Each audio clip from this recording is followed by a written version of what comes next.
Hello. Welcome to today's SPS On Conversation, where our topic is how and when retail businesses use 3PLs to scale their business and stay focused. Today, we're going to explore why using a 3PL was the right choice and how they found the right partner. Today, you're going to hear from some retail industry experts from XPD Recreation, Logistic Edge, and of course, SPS Commerce. I'm Mike Banwert, a sales director here at SPS and your host for today. I'm really here just to make sure we answer your questions and wrap up on time. Just a quick logistical item. If you do have any questions, please feel free to drop them in the Q&A in the Zoom, and then we'll be sure to answer during our Q&A with the panel at the end. So please feel free again to input your questions there in the Q&A. Before we go ahead and introduce the panel, I'd like to start with a quick poll to learn more about you, our audience. And so the poll question is, have you partnered with a 3PL? So I'm going to give everyone just a moment to answer this question. Have you partnered with a 3PL? You can see there's 4 responses. Yes, for many years. Yes, but it's a new relationship. No, but we're considering it. And then there's no plans to do so. So I'm just going to, again, give you a few moments, and then I will share those results. So it looks like, obviously, as you can see here, the majority, 47%, have partnered for a 3PL, and they've done so for some time. 12% have, but it's a new relationship. 35% have not, but are considering it. And then 6% no plans to do so. So I think this is good input for our panelists and for our facilitator, and really should help drive today's discussion. So with that, why don't we go ahead and meet our panel.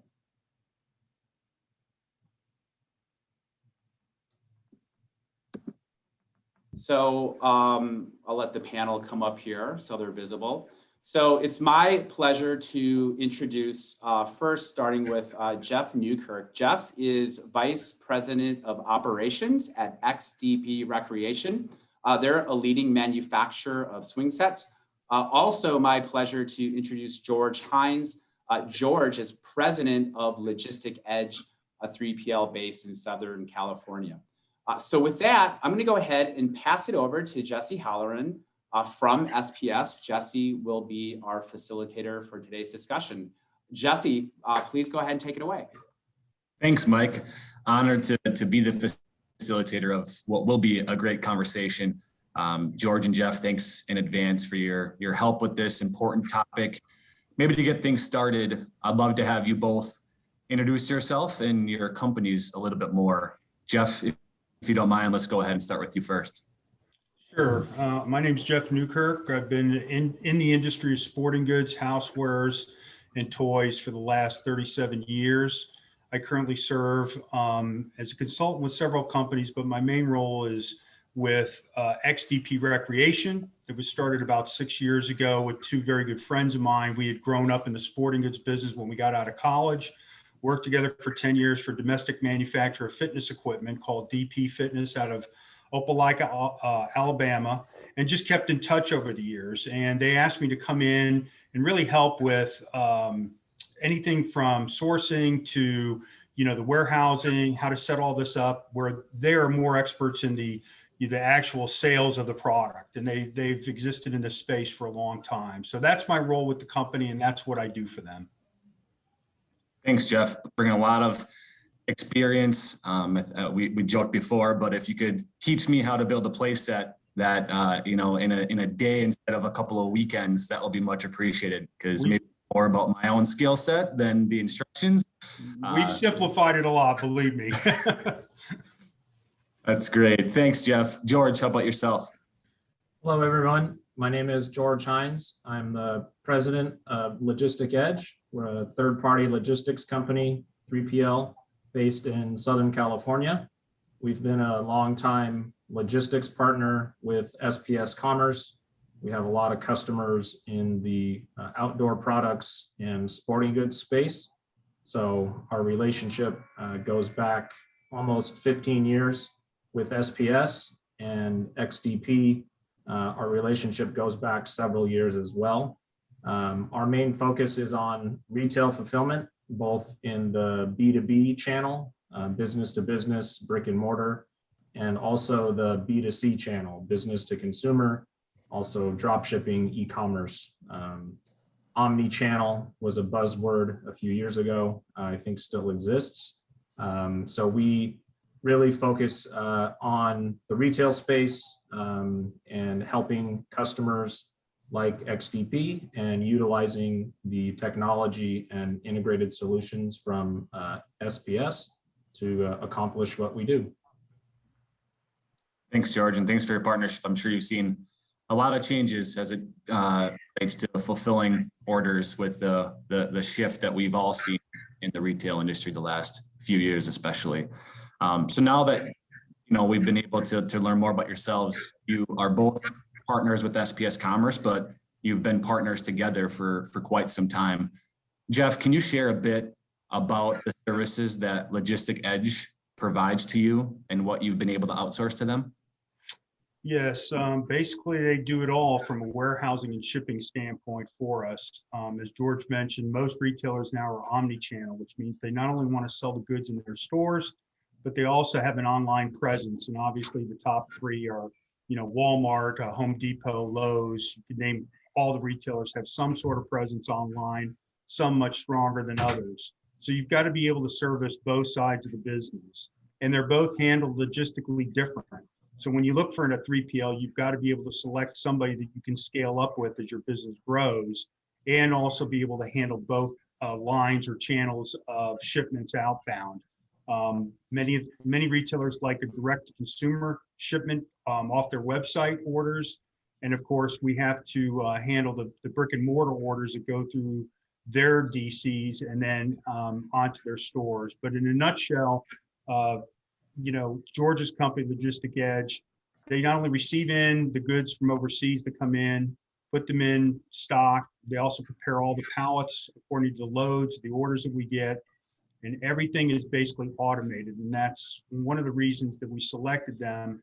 After the first 2 years in business, you go through trial and tribulations, and we were doing a lot of manual entry of orders and faxing and emailing, and we grew the business to a point where we really needed to get automated. And I was introduced to George by a good friend of mine out in Manhattan Beach. She was looking for a warehouse space. So I went out there with her, met George, saw his facility and said, this is who we need doing XDP. And that's kind of how we linked in with him.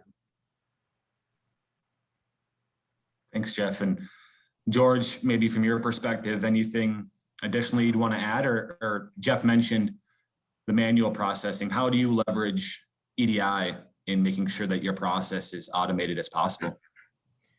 Yeah, I think it's really important to really evaluate where you're trying to go, specifically with your retailer relationships, and making sure that you have the software and the technology in place, maybe not from the absolute beginning, but very early on in the process.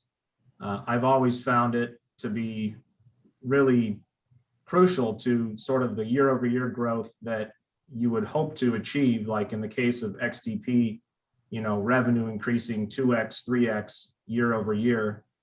To keep up with that growth, you really do need a platform to handle it.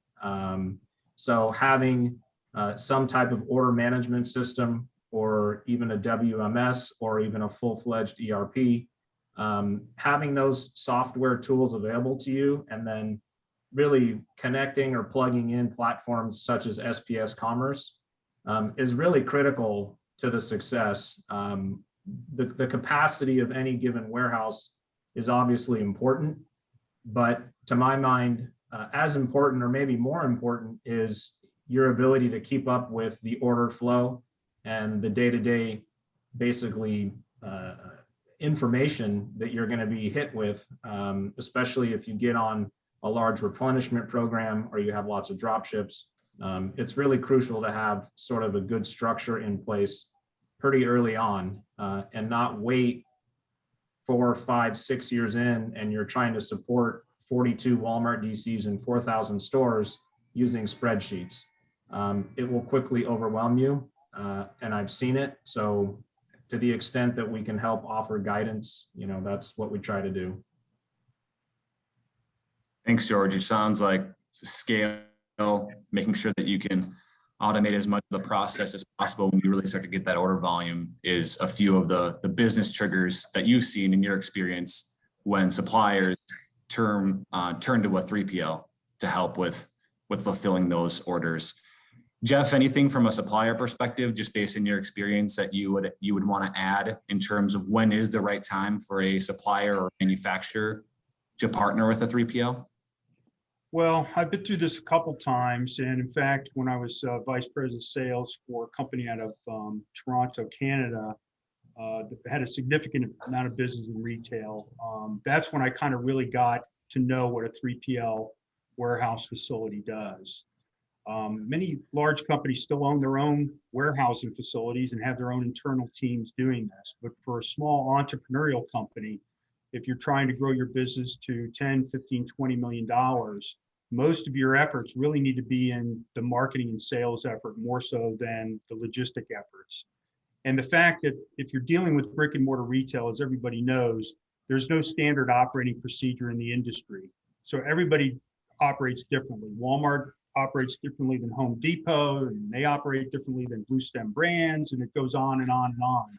So you've got to have a partner that's versed in the various retail channels and knows how to do it. The one thing that we did, we had a facility out in Southern California, and they got us started, and it was a pretty big facility, but they weren't integrated with programming like George has with his system. And I thought that was the key to the next step. And I went, we had made a visit out to that facility, and then we determined as a team, the two partners of the business were very open to, exploring the possibility of moving our goods and getting started in a new facility that could allow us to scale up, because we knew that our growth rate was increasing, exponentially each year. And I think had we not done that, we would be much further behind the 8 ball than ahead of the 8 ball right now, because the one thing that you can't be afraid of is change in business, and you've got to look for additional opportunities. And what I would suggest for those that are considering a 3PL versus operating their own small warehouse facility is everybody's different. Small items are different than large items. All of our items are large, except for one accessory piece.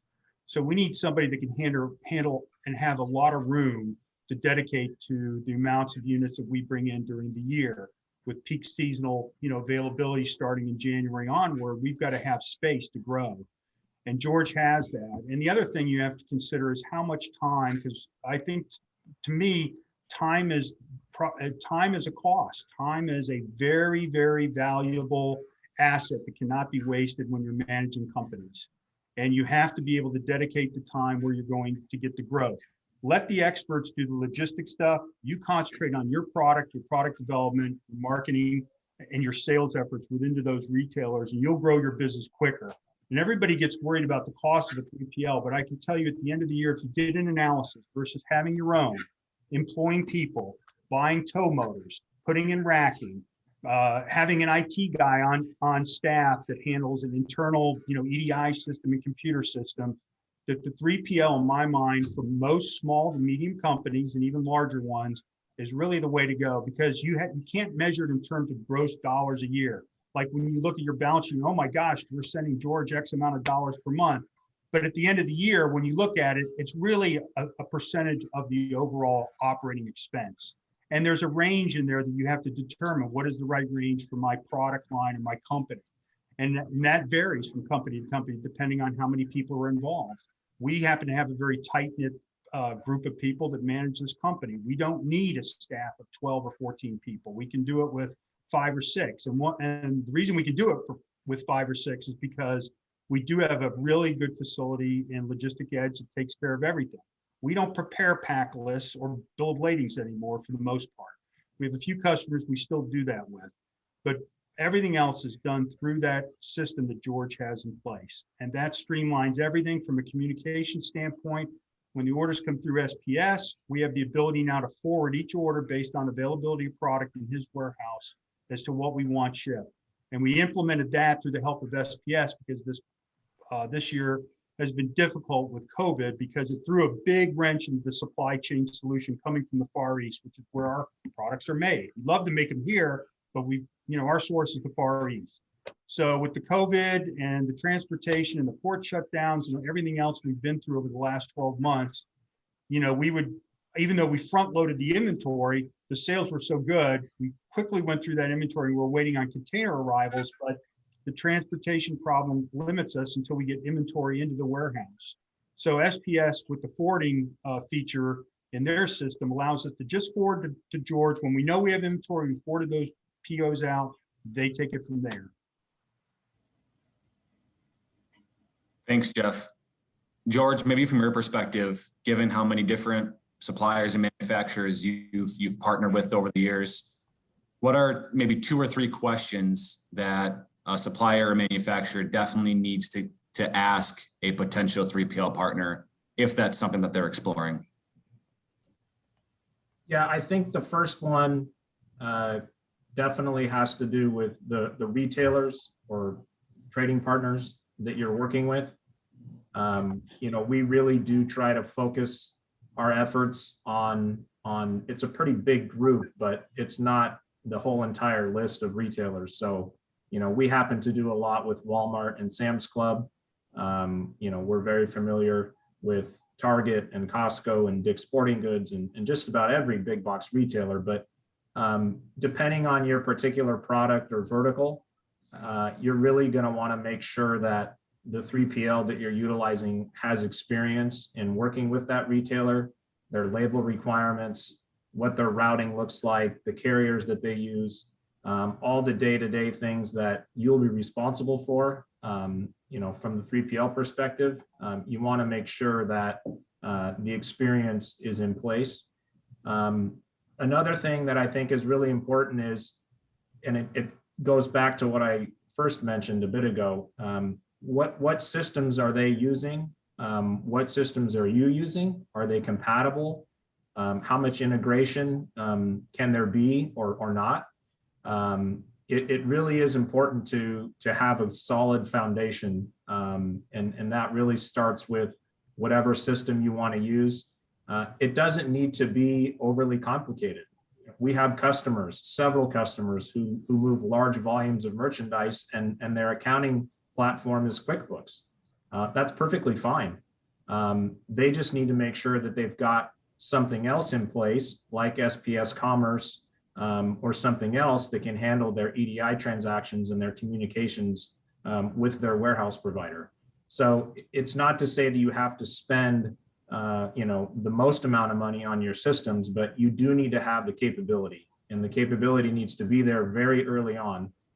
You don't want to have a situation where when you go from 1,000 orders a week to 10,000 orders a week, or from 100 orders a week to 1,000 orders a week, either way, you don't want to have to reinvent your system.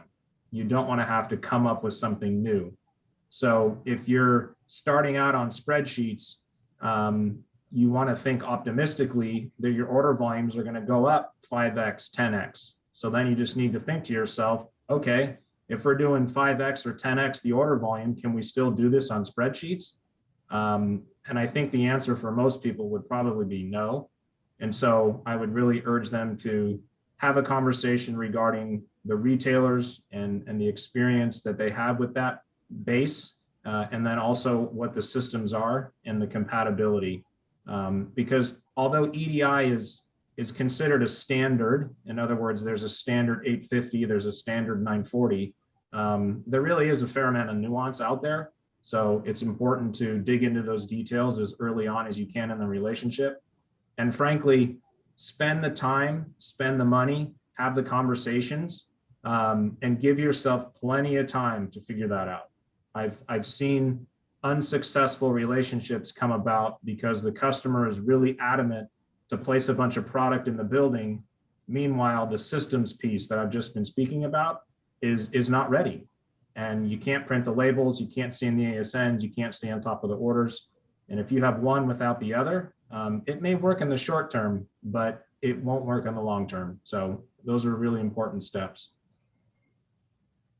Great advice, George. And maybe just to wrap things up, what advice would both of you share with your peers as it pertains to a successful 3PL supplier relationship? Maybe Jeff, we'll start with you. As you partner with 3PL, what is some advice that you'd want to share with your peers that are also suppliers? Well, make sure you go out there first of all and visit the warehouse you're thinking of, going into, and ask them all kinds of questions. Walk through the system of an order with them. They have plenty of orders flowing through on a minute by minute or hourly basis that you can watch how they put together everything, whether it's a pallet order going out to a Walmart or a single product going to a consumer. Just see how their systems work and who's involved in it. That's number one. But my best advice over the years is that, there's a tendency that people get comfortable and they don't want to look outside the box. And it's difficult to take on new technology. For instance, we didn't know anything about SPS until we started using it. And we were nervous using it at first because we said, oh my gosh, we're going to make a mistake. The whole system's going to crash. You can't make a mistake in SPS. You can fix any mistake that you make in SPS Commerce as an EDI platform. And once you master that, and you master it with the first customer, you'll master it with the other customers, even though there's little nuances and differences between that. But the bottom line is, in today's fast-paced world of retail, where e-commerce increased by 32% year on year, because driven a lot by the virus shutdown, and it is not going back, you better be on your toes, and you better partner with a 3PL that can handle the volume so that you can concentrate on managing the business. Logistics is a humongous, gigantic segment of the United States. Have the professionals do it, and you watch over it and partner with them. And if you get that thing streamlined to where everything is electronic, you'll be a happier person at the end of each day. Thanks, Jeff. George, any tips you'd want to share with the audience? Yeah, I think something that's really important is the amount of time that it might take in order for you to make a proper decision, do your research, do your due diligence, go visit facilities, as Jeff mentioned. It's really important to think ahead as far as possible, both in terms of, when your needs, might come about. So if you're a heavy, end of Q3, Q4 supplier to the retail space, which a lot of folks have that seasonal or that holiday spike, you want to be engaging and having conversations in January, in February. You don't want to be waiting until June or July, because in all likelihood, you may have product that's starting to come in August and September, right? Most suppliers know that the stuff that's going to be on the floor or on the shelf in December, that's moving through DCs and supply chain networks earlier and earlier and earlier. This year, August, September, that stuff's going to start to move. So, if you're thinking about having that time frame, you really need to be as far out ahead as you can, and just recognize that it is a process. It makes sense to take the time to study the landscape, talk to different providers, and just make sure you give yourself enough time, because in the end, you want to make sure that you've made the right choice, and that you've got the time to set up the systems, like SPS Commerce, for example, so that you can be successful. Great. Thank you, Jeff and George, for your partnership, but as well as your valuable insights throughout the conversation so far. Next, I'd like to hand it back over to Mike, as I know we have some questions from the audience. Want to make sure that the audience, or that we have a chance to share those with you both. So thank you again. Yeah, thank you, Jesse, and thank you, panel, for a very insightful conversation today. So we're going to just wrap up here. We're going to have a live Q&A, as I mentioned earlier. So just a reminder, you can input your questions in the Q&A box in the Zoom. We already do have several questions, so I'll go ahead and get started. and I'll direct these questions to the appropriate panel. One question we have is from Joe, and he is asking, where can we go to best identify qualified and compatible 3PL partners? Are there trade groups or lists that could help with this process? I guess I'll start off by just doing a plug for SPS. SPS, we do actually have in our network over 1,100 3PLs, and we do have the ability to refer the right one. We have a team that specializes in servicing 3PLs, and based on the supplier's needs, can make recommendations. We do that all the time. I would like George and Jeff to comment as well in terms of other resources. And Jeff, perhaps maybe you can share insight in terms of the process you've used to really identify a solid 3PL. I know you did touch on that in the panel, but. Yeah, well, when we first started out, one of the partners said, contact this individual out in California, because he did it for the prior company I work with. And we have large boxed items. Most of them are coffin size, although we've been able to reduce the box now down to a UPS-able size. So you need somebody that's able to handle large, heavy items, and I contacted that individual, and in fact, that warehouse that was doing it didn't, but he sent me to another one, and that's how that led to the first one. But just through, I've been in the business so long that you pick up the phone, you call a couple people, a couple CEOs I know, and they usually will refer me to somebody. But when I found George, I did call SPS, and SPS says, oh yeah, they're preferred L3PL within our system. We've been doing business with them a long time. And so you can also search for them online, and you can usually tell the good ones from, the smaller ones. If you need something to scale up with, you got to have a facility similar to Logistic Edge that can really grow your business for you. That isn't going to have 20 satellite, operations around there. So that's kind of what I did. We just did a lot of research, and then, through a referral, just kind of found George. Got it. Thank you. Here's another question, George, probably suited here. So questions coming from Kevin. We have only 2 employees in the warehouse. They have been managing the activities quite well so far. My concern is with the increase in business, we are running out of space in the warehouse. Would a 3PL help? Yes and no. It really just depends on, what your scale is going to be and your space and order volume. As Jeff mentioned, in their particular case, they have really large items. So in order to accommodate a doubling or a tripling of their volume, it takes quite a bit of space. If you have a smaller item, perhaps like a health and beauty item, and your volumes are going to increase significantly, then maybe you're not going to need as large of a warehouse. So maybe you can sort of accommodate that growth internally. So a lot of it has to do with the size of your product and the volumes that you're dealing with. But in general, there are 3PLs that cover the spectrum. There are folks that deal with folks doing 20 orders a month, and there are other providers that really don't want to talk to you unless you're doing 2,000 orders a month. So the best thing you can do is just get out there and have the conversations and ask questions as much as possible. Got it. Thanks, George. So we have a few questions from Gordon Walsh. George, I think you'd probably be well equipped. So I'll start with this one from George. Where are the biggest growth opportunities for 3PLs over the next decade? I think it's really coming from the same areas that you're already seeing now, specifically B2C, the shift in buying patterns.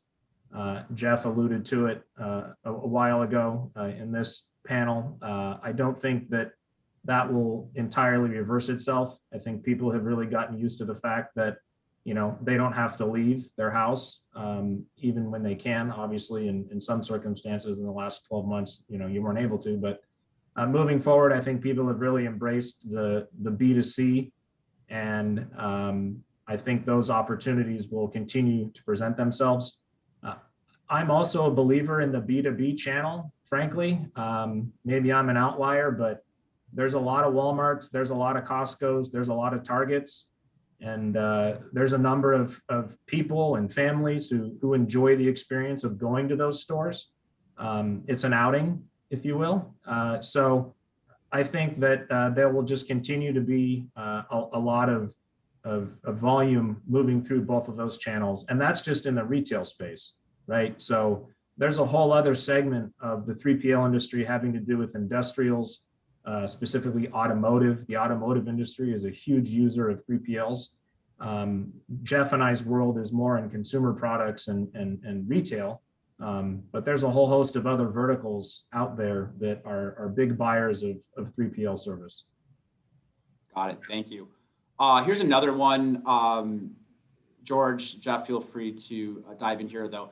This is from Robert. Any suggestions for onboarding a new 3PL aside from the basics? What do you believe what hiccups could you avoid that are not likely considered on the front end? One of the big ones for me is timing. You know, when is your busy season, and how does that align with the 3PL's busy season? You know, a pretty good recipe for disaster is your busy season is the new 3PL's busy season. That might not work out very well. You know, you're going to want to figure out when most 3PLs have a little bit of downtime, right? I mean, in our business, we try to find products like XDP that are busy in spring, summer to offset some other programs we do with other retailers that are really busy for Christmas, you know, Q4. So it's never perfect, but trying to do an onboarding in September for a product that, you know, really moves starting on, you know, Black Friday and Cyber Monday, I mean, you're almost asking for there to be some difficulties. So just leave yourself enough runway, have some conversations as soon as you can have them. But I think the timing is a big part of it, and not wanting to rush, because inevitably there will be delays, just as you're finding delays with product and supply chain and ports. You know, all of the folks that are on this panel, including, you know, software, and I mean, everybody is really working hard right now, and there's just a lot of demand for the service. So you need to build in the time to get that done. Got it. So great, thank you very much. So we have time for just a few more questions. Let's see here. So one is, how can we be put in touch with SPS teams that will help set up? That's something I'll share at the end. We will share contact information.